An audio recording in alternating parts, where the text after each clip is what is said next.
2, 1, and go. Hello, ladies and gentlemen, and welcome to the National University Esports League NUEL Summer Split. And we are into our first game of our best of 3 between RHUL Holloway on the blue side and Nottingham on the red side. I am, of course, Will Viper and Whittingham, and I am joined by Rick Saga Sharples. We're jumping straight into this one. 30 seconds in, looks like we're getting an invade. Go team, it me. So Genu, you're in a bad spot. There's no one there to back him up, but he gets out. Nice and easy. We'll pretend like we haven't seen all this before. Yeah, because we did manage to get to about 1 minute and 30 seconds or something before things got real. Before the storms came. Shifty. And they came for us and they attacked our producer and sent him away. But we do now see standardized lines of scrimmage being sort of formed here. There's a couple of black spots over on the side of Nottingham as Aatrox isn't covering at the top tri-bush, but I don't think there's going to be too much bother up there. I don't think either team's looking for an invade, looking at how they're standing, so no punishment this time. No one's going for those level 1s. No one's actually even placed a ward, even just in the river, so no one will have any information on where the junglers will be starting and what their second path will be, whether they'll head towards Scuttle Crabs or whether they'll just go for full clears. I think full clears is more likely when you have this Sejuani, who potentially could go for a level 2 gank since she's started on the top side of the map and has the Aatrox, who's going to be looking to get ahead in that matchup. But for the Warwick, I think a full clear is just the way to go. Yeah, it does look like he's gone past his Raptors, though, maybe looking straight to get that dub off or going for his Wolven Brethren. Wolven's not even a word, but the Wolven Brethren over on the top side. We do see a little bit of a trade coming up in the top wave, but nothing too significant as of there. As you say, we're expecting a kind of slow start here as a bit of engage comes in from Chicken Chow Game, gets the ignite on. Genu is in the wrong place, wrong time, taken down. Rakan proves me wrong. Well, we knew that this lane was going to be a little bit uninteractive if Sentinel and Genu weren't able to stem the aggression from Chicken Chow Kane and Brakiri, but well, those level 1 Xayah Rakan, the Lovers Duo, both taking the W, can output so much damage. And when you have a champion like Yuumi who has so little health, if you're caught in a bad spot, if you're not attached to your AD carry, you can just get popped, and that is exactly what we see there. So already, big advantage in gold, going to be picked up for Nottingham. Titus going to walk over ward and trade her. Just going to trade a little bit of damage. He's got Sejuani for the backup. Sejuani is there on the backup, but we're going to jump mid as we do see Corki putting down a little bit of damage. A lot of action happening early in this one. Chicken Chow came forced back, but maybe things will slow down a little bit. Corki and Warwick are on that top side together. As we were talking about in Champ Select, we do need the mid lanes to be shut down as we do see On looking for a bit of damage onto Aatrox. This guy's a big tank, but can put out a bit of damage if he can land that knockup. Yeah, could have even output a little bit more if he'd have committed a stack of his Corrupting Potion, but just using that to look for sustain rather than the trades. I think On, into a matchup like the Aatrox, he can come out ahead in the earlier stages, but as we said in Champ Select, which was unfortunately on a different stream, he needs the items to get ahead. Oh, good stun from Articuno. Stunned with the flash. Articuno is running up river, might be in trouble though. Oh, the wall is no! gonna be trapping himself, but Articuno gets flashed on. Tides will be able to get him down to egg form, and he could even look for the kill. The level up in egg form is not gonna matter as he goes down. It's gonna be delivered over to Revitalize on that Corki, and that's exactly what you want on Corki at this early stage of the game. Articuno was hesitant to put a level into the wall to stop RHUL Tides from following up on the play, but Mawa's going straight into for the turnaround. In a little bit of trouble, but he should be okay. The teleport was used for Articuno, enough to send Corki packing back away. RHUL Tides making use of the Warwick, where if you hold down the Q, you follow through any mobility tool. So Articuno flashing himself over the wall in the mid lane didn't matter. In fact, it helped Tides just to chase him down over what should have been an obstacle getting in his way. It went absolutely nothing. And Articuno, we said this guy is he's consistent and he isn't going to be putting under too much pressure, but RHUL Tides, he makes it work. Yeah, and as we was talking about in the beginning as well, talking about the mid lane jungle matchups being so important, is Revitalize and RHUL Tides picking up the first kill in that arena of battle. Of course, the first blood was picked up bot, so that's going to even things out a little bit, but if you want to play around your mid jungle, the kill bot isn't going to matter too much. Oh, that's a huge chunk of damage as soon as Traitor gets back in lane.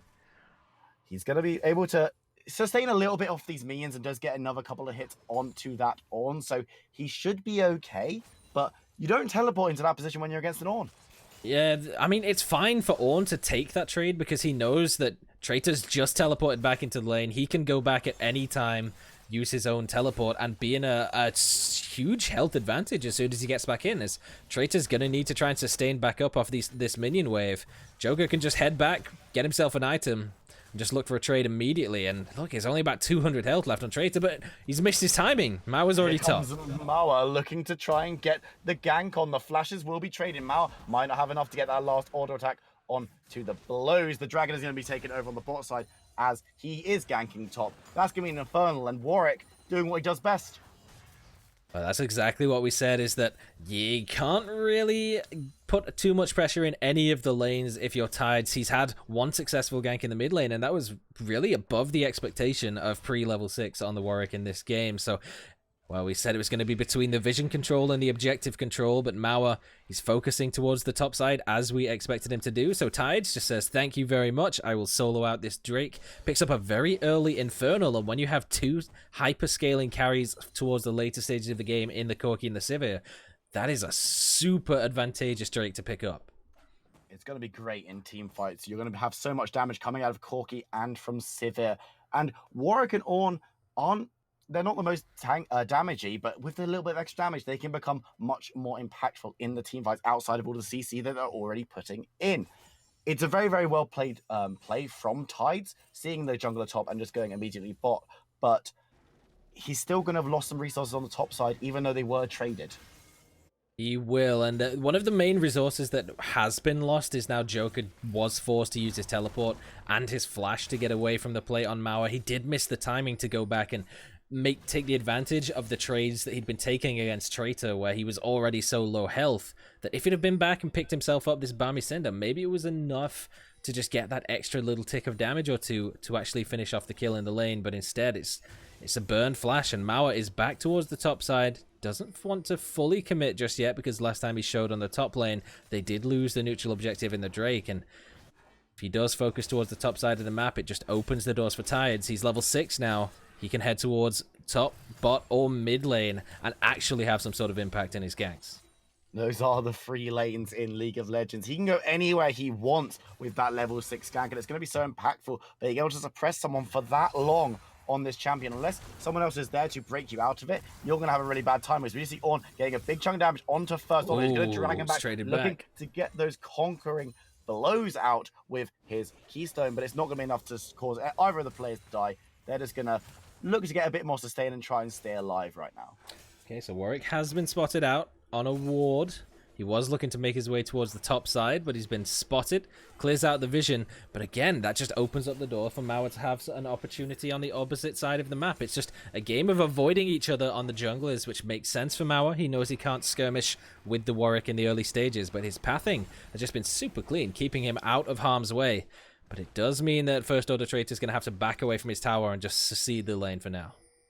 Yeah, giving it up a little bit to the Ornn is going to sting a little bit for the Aatrox. Losing lane to a tank can feel really, really bad, as a play is going to be taken over on the bot side for Nottingham. But as you say, it's better to be safe than sorry, and you're keeping up quite well in farm if you're on that Aatrox, and you know that in late game team fights, you're going to be cruising through the entirety of the enemy backline, doing so much damage.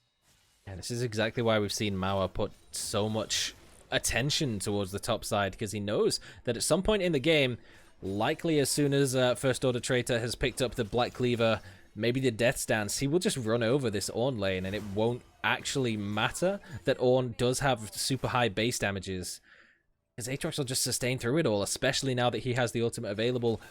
Increase on the self-healing, and Mauer, he's just sat on the bot side. I think he's AFK. What's he doing? So still taking quite a lot of damage. That is a very nice flash, and here's the ultimate coming in from Sejuani. It won't land, though, as Rakiri might be in trouble. Inches away from death on the Zai. It does manage to get away. That was a gag that almost went very, very wrong for Nottingham. And this is why we call the Sivir Yuumi the least interactive bot lane in the game, because as soon as the enemy champions decide, okay, let's play some League of Legends, let's get a kill, they just sort of press all their buttons, and now it's you who's in a bad spot while you're under their tower, and they're both still just like full health, even though you've burned all your abilities to try and get a kill on them. It's just so safe. They have so much mobility, so much to just shut down the damage and any sort of forward motion Sivir can just press ultimate, get away. Yuumi can drop her ult on top of it. They've got 3 combat summoners between them. And they do have to burn all 4 of the summoner spells that they have available, but it takes away the Glacial Prison, takes away the Grand Entrance. All of the engage tools are now down for the RHUL bot and jungle duo. Yeah, we got First Order Andrew and Joker in the top side, having another little bit of a Barney up there. They're going to keep just going at each other. Both of them won't feel too bad about taking trades because you've got a lot of sustain over on the Aatrox, and Ornn is still in that position where his high base damages still matter, because pretty soon when a couple of items have been picked up, he's going to be very tanky. Aatrox is going to be very, very sustainy and do a decent amount of damage, and you're going to start getting to a stalemate before Aatrox really starts taking it away in the latter parts of the mid game. Yeah, Traitor is looking to go back, though, finish off whatever he can with these items, because right now he has the teleport advantage. So if Joker sits in the top lane and shoves in this wave, he's just going to give over the dragon for free, and Warwick should be on top of this, but instead he's looking for Articuno mid. He is looking for Articuno mid, does manage to land the ultimate as the dragon is taken. The flash away from Articuno, moving down the river, trying to get to his friends, but he will go to egg before anyone else arrives. Chicken with the quickening, does manage to get onto Revitalize, and the fight has turned. Revitalize is going to be forced away. Mao misses the ultimate, it goes wide. Ladies and gentlemen, Sentinel is now here with his cat friend as Nottingham look to peel away. No kills earned, but if some of those abilities had hit, that could have been so good for Nottingham. Yeah, Mauer, if some of those abilities had hit, that could have been a couple of kills, but instead, it will be the field goal, and it just ends up with an equalize on the Infernal Drake, so that advantage that was on the scaling for the side of Royal Holloway is now nullified, as, nothing more going to come from that, as an Infernal has been picked up now for Nottingham as well, so any bonus damage that they get from any of their aggressive attack damage or magic damage items has now, well, equalized, and Joker's 2 levels up in this lane. I'm not sure this should be exactly how it goes. No, he is 2 levels up, 10-8, but he is looking to fight the Aatrox, who is in a bit of a nice position in terms of health. Warwick's coming. The Ornn, nice knock up. Look at Warwick on the minimap. Airborne for First Order. He's got his wings out. Follows the flash. Warwick gets the kill very, very easily, as we do see Articuno use his wall to force out a flash from Joker, as Mauer jumps in, flashing himself. No one knows where anyone is. We're going to see Articuno picking up the kill onto Ruined Joker. Warwick was there because he did grab the Rift Herald just before he came up for that gank. We've still got 2 kills apiece here, but I don't even know what to make of that. Mauer is just living in practice tool right now. Like, he's going for the Hail Mary ultimates, he's going for the Q flashes, he's not landing any of them right now, but I'm telling you, when it comes to a later stage in the game, all this practice will pay off, and he will hit something nasty, and our minds will be blown. Yeah, and of course, he has still been around the map quite a lot, as we do see a bit of a fight in the bot lane, but it doesn't look like it's going to come to anything. A lot of flashy skills being used, but not much actual kill pressure, but Sejuani is going to be so useful in the late game. Repeat after me. Least interactive lane in the game.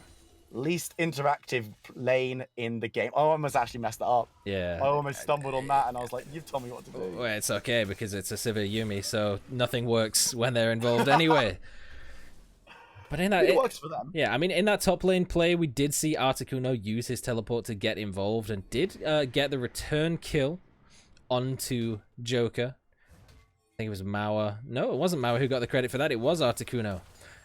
Yes, so well worth burning the teleport, and well, that comes when you don't have a mid lane opponent who puts out too much pressure. You can just shove the waves, go for plays. There you go. There was one. Tides. There's the ultimate. It has landed, and Tides will fall. That healing though. Healing so much though. As the last chapter gives him an assistance, he will go down though. But Chicken Chow Kane not in a great position. He will go golden before he goes down. It's a double kill over to Yuumi. Geno picking up those, and the tower is going low. The Rift Herald Sentinel? But Sentinel, he needs to be careful here. He's going to be able to get out of that one with the help of the kitty cat heal. But that is a massive play from RHUL. They almost get mid tower and get 2 kills for 1. Yeah, it's Articuno just holding on to that mid tower 1v3 by the skin of his teeth, and I'm not sure I've ever actually seen a Sivir take a tower shot and come out with more health than she had at the start of it, but that's just the power of Yuumi. And Revitalize. He's got the power of Yuumi attached to him. That's a big chunk on Articuno. Might not be enough to completely shove him out of lane before his team arrives, though. I'm a bit shook, because this just shows the inconsistency in game modes. Because in Teamfight Tactics, Yuumi means that your character's a sorcerer. But in 5s, having Yuumi on your character means your character cannot die. And also just kills everyone. It's just inconsistencies like that annoy me. Yeah, Tide's just dashing forward with the ultimate, having the Yumi attached, just constantly healing, using the final chapter as well to shut down any attempt of a re-engage. Traitor, he'd start winning these trades. He's starting to do quite well in these trades. He's used the ward end, and now as Mawa is there in support, we're going to look for the stun onto Ornn. He's going to be going low, going down. Aatrox to pick up that one first order with his first kill of the game. And this is where the balance shifts in top lane.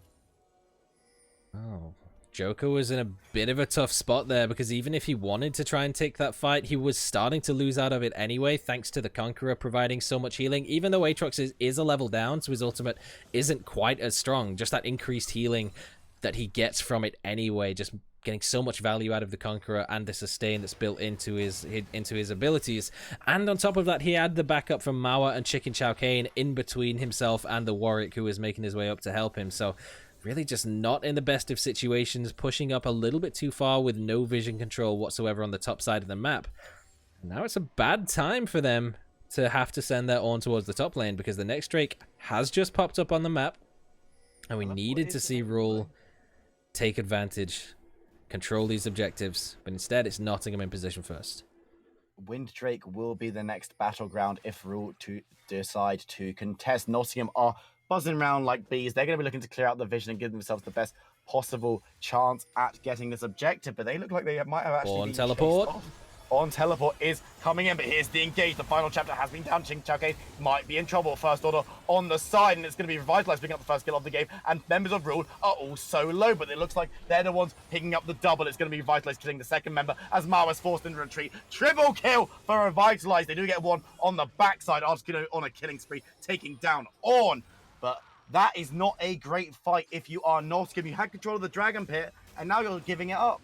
Considering the fact that the Ornn has only built armor items, he survived for so long. He teleported into the Xayah and the Anivia as well, and Anivia landed the stun, so he cancelled out the second reactivation of the Ornn Horn, so the ultimate had no impact in the objective team fight, which is what we were looking for from the Ornn, but it still doesn't matter. As Revitalize, just kiting backwards from the diving members of Nottingham, picks himself up 3 kills in the fight to the 1 of Articuno, and that is the entirety of the trade on the side of Nottingham, whereas Roller Holloway, they picked themselves up the Cloud Drake so they can start to match a little bit of this map rotation that we're constantly seeing from Nottingham now.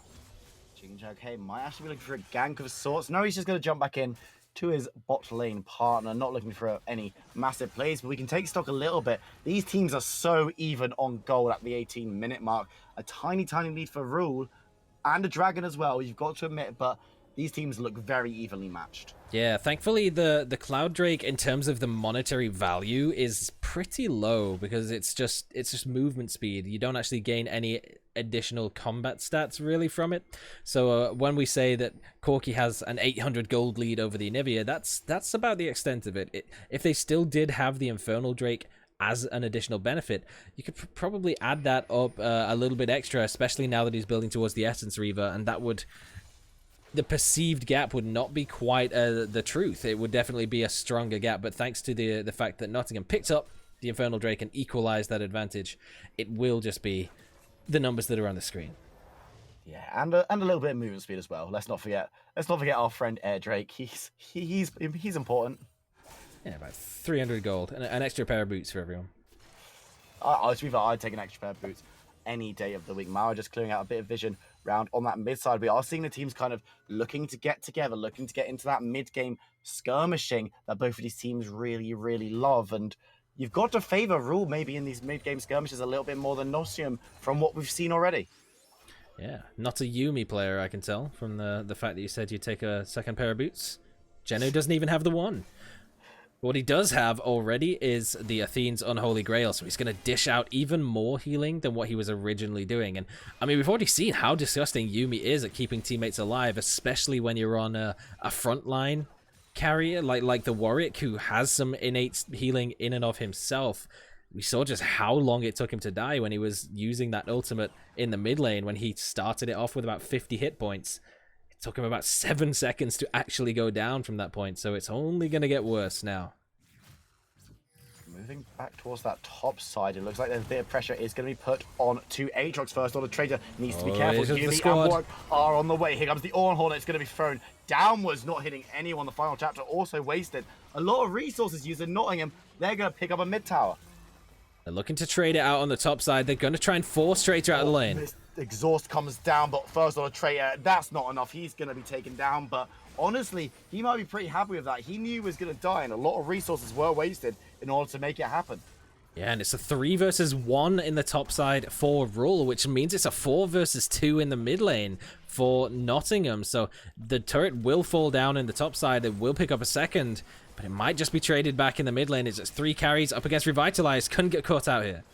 Yeah, he needs to be very, very careful, but just managed to get away from any kind of danger from Articuno, who is actually looking pretty low. Oh, the flanks. Also low. Here comes the flank. Look at Tides. Look at Orn. Look at Yumi. As we see a lot of damage thrown in onto the screen. Articuno is low, but will manage to stay alive to get his first kill before going into Egg Bomb. We've got the fight very, very split here, as the Egg will be able to stay up more. We're already super low, but Revitalize has to back off as well. One more hit would be enough to take him down.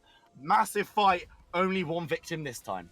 Yeah, a bit of a mistake from Geno to actually disconnect at any point in that fight. I'm not sure why you would opt to be that squishy target, but he just gets taken down. He gets punished for it. Articuno picks up his 4th of the game, 4-1-0 on this Anivia. Signature champion for a reason. And he keeps himself alive with the passive as well in the team fight. So the flank, which looks like it was going to completely clean up the 3 low health members of the Nottingham squad, actually comes out with a 1-0 in their favor. I was expecting this game to go a little bit differently. I'm going to be honest. I was looking at the Nottingham draft and I was absolutely loving everything they had going on for it. But I did not appreciate how gross Yumi could be at times and how even this game was going to be. Both teams still looking in this mid lane, trying to get something done, trying to get some action there. There's a very, very low tower from Nottingham standing, so RHUL looking to get that one up. And the Dragon is still in the neighborhood. The 4th one of the game needs to be going down so quickly on spawn. Both teams need to be watching it, because if you blink, it could be gone. Yeah, the other thing that we need to keep an eye on right now for ourselves is the Orn items and who they will provide the upgrades to. As he's already picked himself up the upgraded Sunfire Cape, the Forge Fire Cape. Super sweet. Here comes the fight, though. The hunt has been used as Sentinel looks to get straight onto Zaya, but is not. Oh, he gets popped. And Rakiri turns around. The jumping from Tide will secure the return kill, and he is stunned. We're going to see so much damage there from the Articuno, as Ruin Joker is going to be forced away. Revitalize is in the fight now. Yumi getting the speed up onto Orn, but the chase is on. Chicken Chow Kane does manage to get the knock up and jumps away before he goes down. The stun! But now Mala going so low. The stun is there. The Revitalize will now have a friendly kitty cat on him. They will both be able to get away, but it's 4 for 2, and that was an incredible fight for Nottingham.